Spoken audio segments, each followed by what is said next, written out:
I'm going to ask you to participate in an experiment, which is that when you leave this room, when you go out into the world, today, tomorrow, whenever you feel like it, I'd like you to ask and answer one question of someone who's a stranger. You might meet them on the bus, you might meet them walking down the street, and I'm going to show you the question that I'm going to ask you to ask and answer.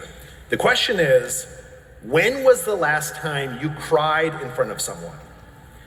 Now, just out of curiosity, how many of you are really excited about this experiment? No hands went up whatsoever. And that makes sense, right? Because there can be nothing that seems more intimidating or less fun than finding a stranger, asking them when they've cried in front of someone else, and then telling them about the time you cried in front of someone else.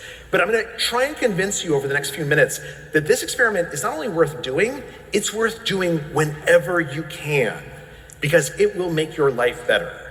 And to explain how I got to this, I have to tell you a little bit of a story about me and my wife. A few years ago, we got into this bad pattern. We've been married for 20 years, but I would come home from a long day at the office. I was a reporter at the New York Times at that point, and I would start complaining about my day, about how I'm not appreciated enough. And my wife, very reasonably, would offer me some great advice. She would say something like, why don't you take your boss out to lunch and you guys can get to know each other a little bit better?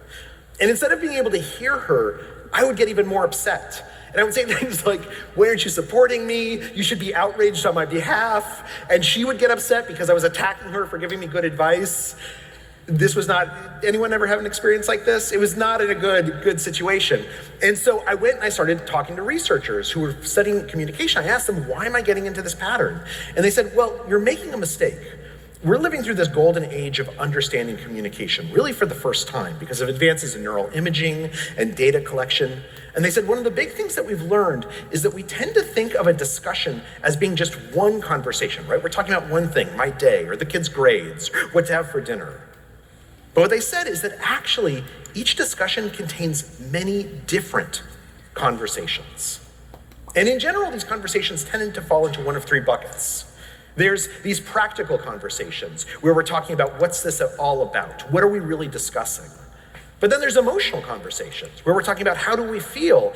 And my goal is to share with you my feelings, and I don't want you to solve them. I want you to empathize. And then there's conversations that are social conversations about who we are, the social identities that are important to us, how we relate to each other and how we relate to society. And what the researchers said is what we've learned is that if people are having different conversations at the same moment, they can't really hear each other. They can't really connect. And in fact, this is exactly what was happening with me and my wife, right? I was coming home and having an emotional conversation. My wife was responding with a practical conversation. They are both legitimate conversations, but because we weren't having the same conversation at the same moment, we weren't really communicating with each other. And within neurology and psychology, this insight has become so important that it's become known as the matching principle, which says that successful communication requires recognizing what kind of conversation is occurring and then matching each other. But how do we do that? Well, in schools, they've actually taught teachers to do this. If you are a school teacher, and you'll probably learn at some point that if a student comes up to you with a problem or they want something they want to talk about, you should ask them, do you want to be helped, which is a practical conversation? Do you want to be hugged, which is an emotional conversation? Or do you want to be heard, which is a social conversation? And it seems to work. It seems like if you ask students what they need, they'll tell you. But of course, that is hard to do in real life, right? If you go up and you ask someone at work if they want a hug, the HR might get involved, so you might not want to do that. But luckily, there is another way of doing this for all of us normal people, which is to ask questions, and in particular, to ask a certain type of question, a special question, what's known as a deep question.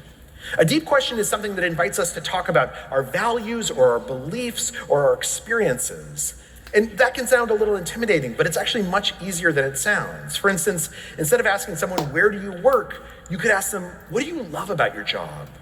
Instead of asking someone, where did you go to high school? You could say, what was high school like?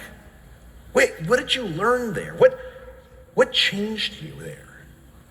Put differently, instead of asking about the facts of someone's life, we should ask them how they feel about their life.